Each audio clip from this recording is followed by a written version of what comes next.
একাত্তরের চেতনা বলতে আমরা কি বুঝি, সেগুলো আমাদেরকে সাজাই রাখা হয়েছে বিগত 16 থেকে 17 বছর পর্যন্ত।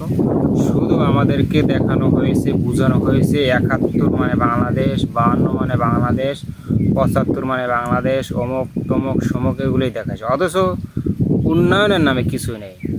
দেখেন, একটা রাডার সিস্টেম নাই, আকাশ প্রতিরক্ষা ব্যবস্থা বলতে কিছু নাই, মিসাইল নাই। মানে একটা রাষ্ট্রের সাথে যুদ্ধ করার মতো 1 ঘন্টা বা একদিন যুদ্ধ করার মতো, বা মায়ানমার যেমন দুর্বল রাষ্ট্র, তাদের সাথে যুদ্ধ করার মতো কোনো সক্ষমতা নাই। শুধু চেতনাই বানানো হয়েছে পুরো। এখানে একটা চেতনার পার্ক, এটাকে চেতনার পার্ক বলা হয়।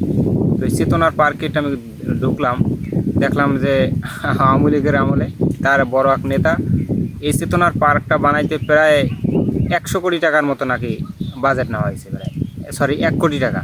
এখানে সম্পূর্ণ খরচ, অথচ 5 থেকে 7 লাখ টাকা। সেখানে 1 কোটি টাকা সরকারের কাছ থেকে আনা হয়েছে, আর এই চেতনার পার্ক বানানো হয়েছে। এই চেতনার পার্ক বানাইছে কি, এগুলোই বিমান বানাই রাখছে। এই মনে করেন যেগুলো বানাই রাখছে, এগুলো না বানাইয়া যদি ভালো একটা রাষ্ট্রের উপকারের কাজ করতো, কাজে লাগতো। শুধু চেতনা বানাই আমাদেরকে বোঝানো হয়েছে, দেখানো হয়েছে।